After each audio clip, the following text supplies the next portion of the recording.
సన్నిధిలో మనశ్శాంతి లేనప్పుడు, మాటకేదోలా మిగిలి ఉన్నప్పుడు, మతి వీడి జీవిస్తున్నప్పుడు తండ్రి నన్ను కలిసావే, మళ్ళీ కలిసి నన్ను పంపించావే. నా కథలోనే ఒక మలుపు తెచ్చావు, నా గుండెలో గొప్ప మార్పిచ్చావు. తండ్రి నువ్వేగా నాకుంది, నువ్వు నాకుంటే చాలయ్యా యేసయ్యా. అర్థం చేసుకుంటూ పాడదాం, నేర్చుకొని పాడదాం, మనస్ఫూర్తిగా చెప్దాం. తండ్రి ఎవరేమనుకున్నా పర్లేదు, నిన్ను మాత్రం నేను ఆరాధిస్తా.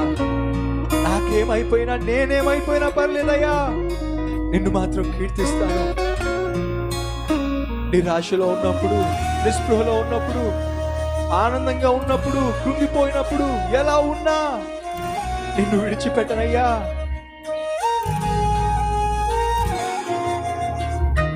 అంటూ ఎవరు మౌనంగా ఉండొద్దు, పాడే ప్రయత్నం చేయండి మనస్ఫూర్తిగా. ఎవరేమనుకుంటున్నా నిన్నారాధిస్తున్నా, నేనేమైపోతున్నా నిన్ను కీర్తిస్తూ ఉన్నా. ఎంతవరకు కరెక్టో చెప్పండి? దేవుని సన్నిధిలో, దేవుని ఇంటిలో మన ప్రవర్తన ఎలా ఉండాలి? ప్రసంగి గ్రంథం 5వ అధ్యాయంలో చూపిస్తుంది ఎలా ఉండాలో. చూద్దాం రండి.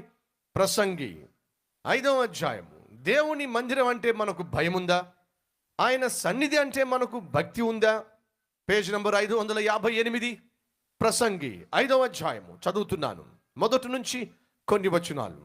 నీవు దేవుని మందిరమునకు పోవునప్పుడు నీ ప్రవర్తన జాగ్రత్తగా చూచుకొనుము. బుద్ధిహీనులు అర్పించున్నట్లుగా బలి అర్పించుట కంటే సమీపించి ఆలకించుట శ్రేష్టము. వారు తెలియకే దుర్మార్గపు పనులు చేయుదురు. నీవు దేవుని సన్నిధిని అనాలోచనగా పలుకుటకు నీ హృదయమును త్వరపడనీయక నీ నోటిని కాచుకొమ్మో. దేవుడు ఆకాశమందున్నాడు, నీవు భూమి మీద ఉన్నావు, కావున నీ మాటలు కొద్దిగా ఉండవలెను. విస్తారమైన పని పాటల వలన స్వప్నము పుట్టును. పెక్కు మాటలు పలుకువాడు బుద్ధిహీనుడగును. నీవు దేవునికి మ్రొక్కుబడి చేసి కొని ఎడల దానిని చెల్లించుటకు ఆలస్యము చేయకము. బుద్ధిహీనుల యందు ఆయనకు ఇష్టము లేదు. నీవు మ్రొక్కుకొనిన దానిని చెల్లించుము.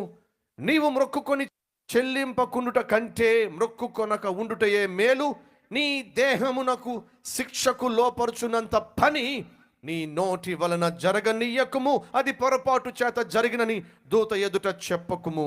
నీ మాటల వలన దేవునికి కోపము పుట్టించి నీ కష్టమును వ్యర్థపరుచుకునేదవు. నీవు మందిరమునకు వచ్చినప్పుడు నీ ప్రవర్తన జాగ్రత్తగా చూసుకో. నీ నోటి మాటను అదుపులో ఉంచుకో. ఆకాశమందు దేవుడు నిన్ను చూస్తున్నాడు, ఆయన పాదపీఠము దగ్గర నువ్వు కూర్చున్నావు, జాగ్రత్త. అది దేవుని వాక్యం. దేవుని మందిరానికి వచ్చి ఆయన సన్నిధి అంటే లెక్క లేకుండా కూర్చోవడం, లెక్క లేకుండా మాట్లాడడం, లెక్క లేకుండా పక్క వాళ్ళతో కూడా గొడవ పడ్డం క్షేమం అంటారా?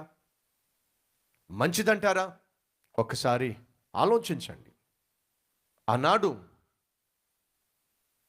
మనోహ తన దీనత్వాన్ని, తన అయోగ్యతను చూసినప్పుడు, దేవుని యొక్క మహిమను, ఆయన ఔన్నత్యాన్ని గ్రహించినప్పుడు ఏమంటున్నాడు? అయ్యో, మనం ఎలా బ్రతుకుతాం?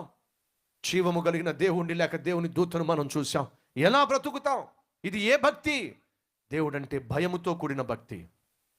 సహోదరులు, సహోదరులు, ప్రభువు పేరట మనవి చేస్తున్నా, దేవుడంటే భయమును కనపరచండి. దేవుని సన్నిధి అంటే భయమును కనపరచండి. దేవుని వాక్యం అంటే భక్తిని కనపరచండి. దేవుని వాక్యము చదివేటప్పుడు పడుకొని చదవమాకండి. దేవుని వాక్యము చదివేటప్పుడు కాళ్ళ మీద కాళ్ళు వేసుకుని చదవమాకండి. దేవుని సన్నిధిలో ప్రార్థన చేసేటప్పుడు ఒకవైపు టీవీ ఆన్లో ఉంటుంది, మరొక వైపు స్తోత్రం ప్రభు, స్తోత్రం ప్రభు, స్తోత్రం ప్రభు. ఏమైనా సీరియల్ అయిపోయిందా? స్తోత్రం ప్రభు, స్తోత్రం ప్రభు. సినిమా అయిపోయిందా? స్తోత్రం ప్రభు, స్తోత్రం ప్రభు. బైబిల్ పట్టరా? ఈ సీరియల్కి సినిమాకి మధ్య కాసేపు బైబిల్ చదువుతాం, బైబిల్ పట్టరా, త్వరగా రా ప్రార్థన చేద్దాం. ఎందుకంటే అంత తొందర, మళ్ళీ సీరియల్ వస్తుందిగా. ఏమిటండి ఇది? వాక్యం అంటే విలువ లేదు, బైబిల్ అంటే విలువ లేదు, దేవుని సన్నిధి అంటే విలువ లేదు. దేవుని నామం అంటే విలువ లేదు. కొన్నిసార్లు దేవుని నామాన్ని అనవసరంగా వ్యర్థంగా వాడేస్తూ ఉంటారు. తుమ్మినా సరే దేవుని పేరు వాడతారు. అవునా? తుమ్మినా దగ్గినా మరేదైనా సింపుల్గా దేవుని నామాన్ని ఉచ్చరిస్తూ ఉంటారు. దయచేసి వినండి, దేవుని నామమును వ్యర్థముగా ఉచ్చరింపకూడదని బైబిల్లో స్పష్టంగా ఉంది. ఆయన నామాన్ని ఎలా పడితే అలా వాడమాకండి, ఎప్పుడు పడితే అప్పుడు వాడమాకండి. మీకు తెలుసో లేదో, పరిశుద్ధ గ్రంథాన్ని తర్జుమా చేసే ఆ రోజుల్లో, పరిశుద్ధ గ్రంథాన్ని తర్జుమా చేస్తున్న సమయంలో యెహోవా అనే పేరు తర్జుమా చేయాల్సి వచ్చినప్పుడు వాళ్ళు లేచి వెళ్ళి చేతులను పవిత్రముగా శుభ్రముగా కడుక్కొని చేతికి తెల్లని రుమాలు పెట్టుకొని ఆ రాసేటటువంటి కలము పట్టుకొని యెహోవా అనే పేరు వణుకుతూ రాసేవారట. ఎందుకని? ఆ నామము బహుశక్తి కలిగిన, జీవము కలిగిన దేవుని నామము. అంత భయముతో వాళ్ళు యెహోవా నామమును రాసేవారట. ఈరోజు దేవుని నామాన్ని ఎంత వ్యర్థంగా ఉచ్చరిస్తున్నాం. దేవుని సన్నిధి అంటే భయం లేకుండా సగంలో మందిరానికి వస్తున్నాం. దేవుని వాక్యం అంటే, బైబిల్ అంటే భయం లేక ఎలా పడితే అలా విసిరేస్తున్నాం. మంచిది కాదండి, ఆత్మీయత కాదండి.